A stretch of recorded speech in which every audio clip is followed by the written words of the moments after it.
আসসালামু আলাইকুম সুপ্রিয় দর্শক, সবার কি অবস্থা? হাজির হয়ে গেলাম দীপ্ত টিভির নিবেদিত মাশরাফি জুনিয়র নাটকের 1086তম পর্বে কী সব ঘটতে চলেছে তার অগ্রিম আপডেট নিয়ে।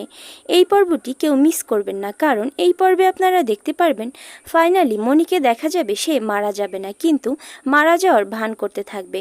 শরীফুলকে দেখা যাবে সে আগে থেকেই মনিকে আসমা ও মন্টুর করার সমস্ত প্ল্যান জানিয়ে দিবে এবং ওদেরকে হাতে নাতে ধরার জন্য শরীফুলের কথা মতো সে বিষ খেয়ে মরে যাওয়ার নাটক করতে থাকবে, যাতে করে সবাই বুঝতে পারে মনি মারা গেছে। শরীফুল মন্টুকে ভয় দেখানোর জন্য ভোর হওয়ার আগেই মনিকে খাটের তলায় লুকিয়ে রাখবে। মন্টু এসে মনির মুখ থেকে কাপড়টা সরিয়ে দেখতে গেলেই মনি বড় বড় চোখ করে তার দিকে তাকাবে এবং মন্টু ভয় পেয়ে ছিটকে এক পাশে পড়ে যাবে। তখন মন্টু ভয় পেয়ে এসব কথা আসমা ও শরীফুলকে বললে তারা দুজনেই বলবে, ভাই এটা আপনার মনের ভুল, ও তো কাল রাতেই মারা গেছে। ওইদিকে মন্ডাকে বাড়িতে দেখে মন্টু ও আসমার সমস্ত প্ল্যান ভেস্তে যাবে এবং তারা মন্ডার সাথে অভিনয় করতে থাকবে। এক পর্যায়ে মন্ডা অসুস্থ হয়ে পড়ে গেলে সবাই মিলে তাকে ঘরে নিয়ে বিছানায় শুয়ে দিবে এবং বলবে, ভাই আপনি এতদিন কোথায় ছিলেন?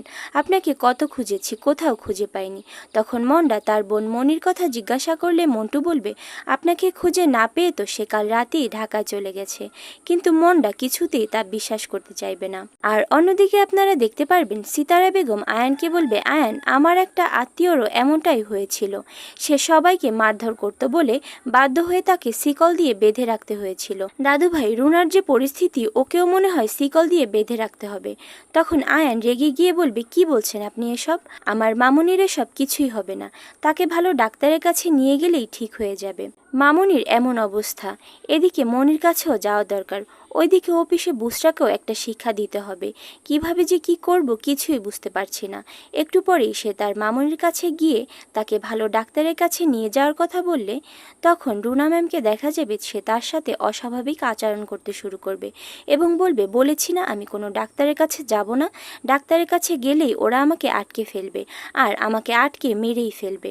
আর এছাড়াও থাকছে আশ্চর্য সকল ঘটনা। সুতরাং সবাইকে মাশরাফি জুনিয়র নাটকের আগামী পর্ব দেখার আমন্ত্রণ রইল। আর হ্যাঁ, ভিডিওটি ভালো লাগলে অবশ্যই চ্যানেলটি সাবস্ক্রাইব করুন। ধন্যবাদ।